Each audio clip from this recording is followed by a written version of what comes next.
Alright, what's going on, guys? Today I'm going to bring in a commentary over some team deathmatch, but the gameplay, it was alright, but it's not really the focal point of this commentary. Today I want to talk about something that interests me enough to want to do a commentary about it, and maybe you guys will care, maybe you won't. I don't care.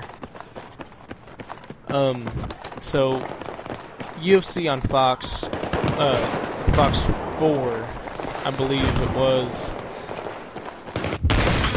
an event that, for lack of a better word, kind of controls what's going to be happening in the UFC right now. And I say that because the two main fights were two light heavyweight fights that determined who was going to fight John Jones next for the title. And that is a big deal because there's no contenders right now. But I'll talk about that more here in a second. There you go, buddy. I hope you feel better now. I'm just gonna talk about these fights in order. Can I talk about them?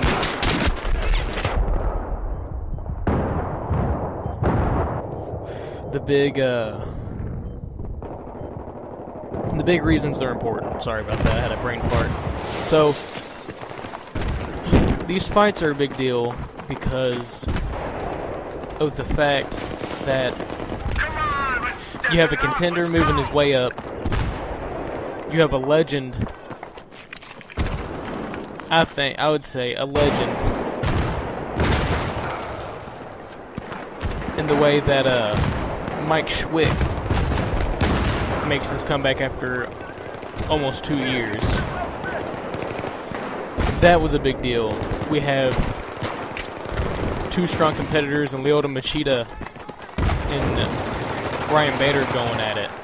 We have Brandon Vera, who's always a great competitor, going against the legend of MMA, Shogun Rua. So the first fight of the night was Mike Schwick and I can never remember this guy's name.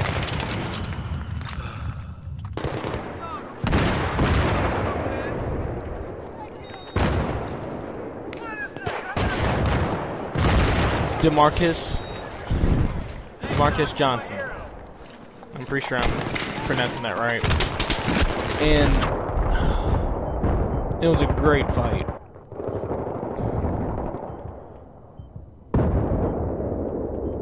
And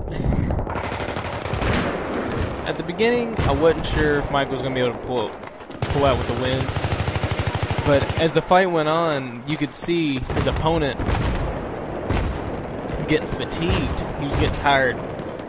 And Mike Schwick, being the monster he is, he looked great coming back. I mean, he looked like a monster. And his hands were faster than ever. He looked like he was in great shape. No ring rust was apparent to me. I mean, he looked comfortable coming back in. He controlled the ring. He did everything he needed to do to win, and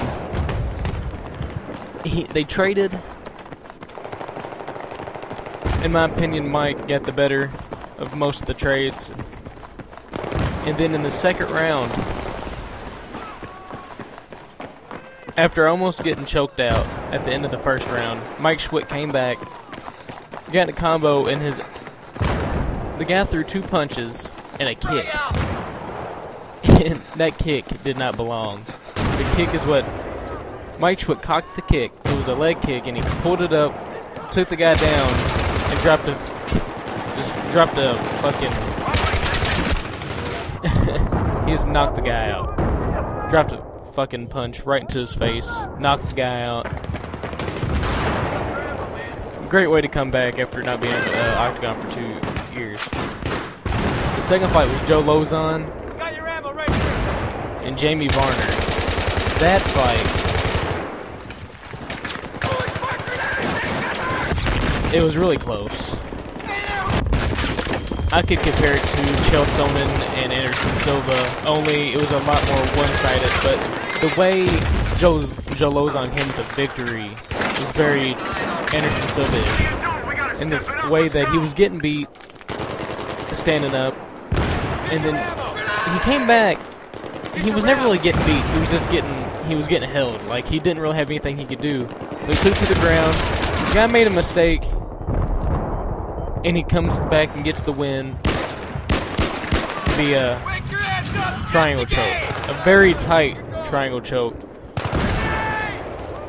If the guy hadn't tapped when he did, he would have been asleep within the next 5 seconds. No doubt.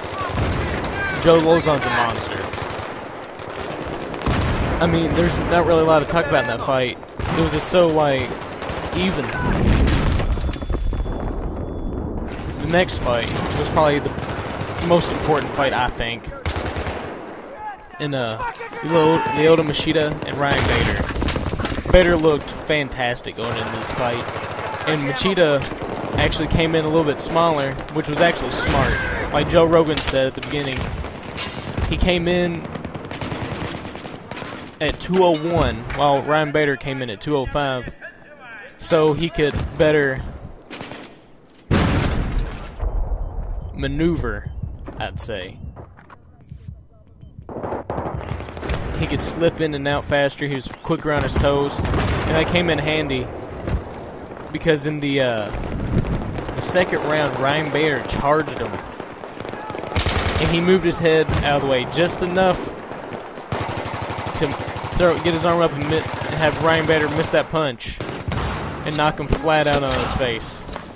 Knocked him out cold with one punch. That was Ryan Bader's fatal error, was charging a guy who's skilled and keep the distance. He threw that punch and ended the fight.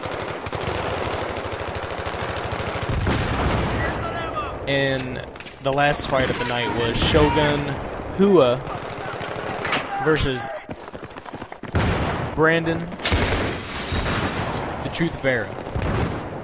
A monster of a fighter. And this fight, it just, to me, just didn't look like they were completely, like, conditioned. They weren't conditioned well for the fight, it seemed like. They both looked very tired. They both tired each other out in the first round. That's how I feel about it. They both got tired and didn't know what they... But, I mean, when you get backed in a corner like that, Brandon Vera got rocked late in the fight. And this being a 5-round fight to determine, for whatever reason, it wasn't a championship fight, but to determine who was going to be fighting John Jones, it seemed like the good pair to have to go to the distance with them two. Brandon Vera looked like he wasn't conditioned well for a 5-round fight.